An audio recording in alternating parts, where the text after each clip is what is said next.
que la salut dels barcelonins i les barcelonines, tot i no ser competència directa de l'Ajuntament i per tant no ho és de l'alcalde,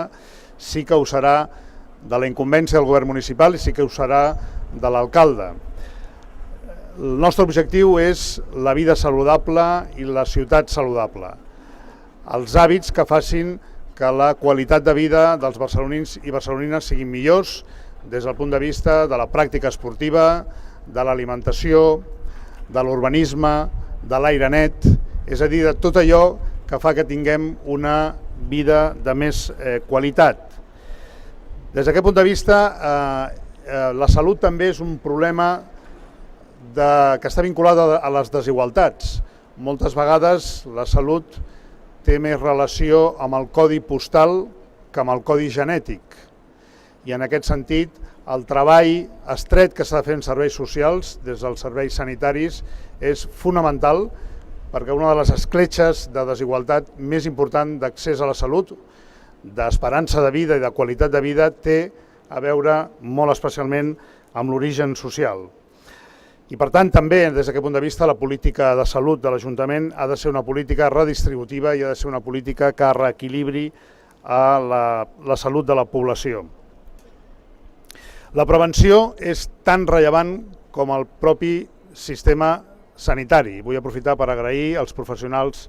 de l'Hospital Clínic que ens han volgut acompanyar. Després tindrem una reunió amb representants del comitè, amb professionals de la salut. El nostre sistema públic hospitalari, diguem-ne, és de referència, és de moltíssima qualitat, també ho és l'assistència sanitària, malgrat l'abandonament al qual ha estat sotmesa els darrers anys per part del govern independentista de la Generalitat, però això no vol dir que, malgrat els esforços que han fet els professionals de la salut, malgrat les retallades, malgrat la insuficiència moltes vegades de recursos, malgrat fins i tot que l'Ajuntament, com sabeu, ha hagut d'invertir en infraestructures hospitalàries, com és el cas de l'Hospital del Mar, les urgències. Vull posar com a exemple que en els pressupostos del 2014 jo vaig fer un acord pressupostari amb l'alcalde Trias aleshores, justament perquè l'Ajuntament aportés els diners necessaris per fer les noves urgències de l'Hospital del Mar, que dona servei al districte de Ciutat Vella i de l'Eixample, perquè no ho feia la Generalitat. Allò és una excepció, no pot ser la norma. La Generalitat ha d'exercir plenament les seves responsabilitats i competències en matèria de salut a la ciutat, però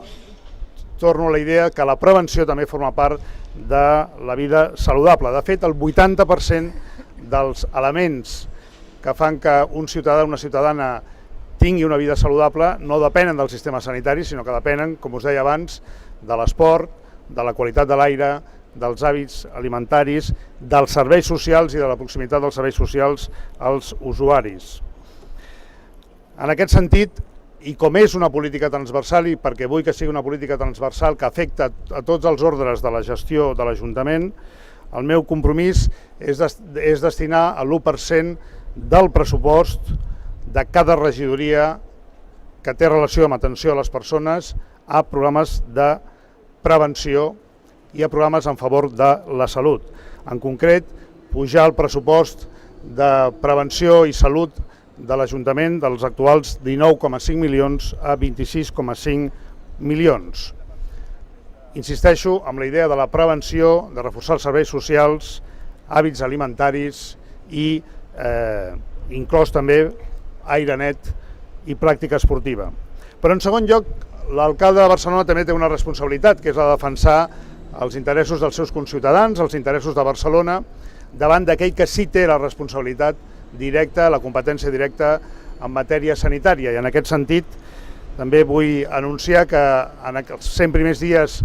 del nou govern municipal, en la reunió que ja he anunciat que demanaré al president de la Generalitat, inclouré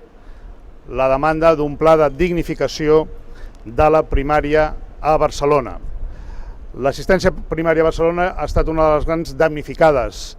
de les retallades del govern de la Generalitat, del govern de Junts per Catalunya i d'Esquerra Republicana, sobretot d'Esquerra Republicana, que és qui té la competència directa.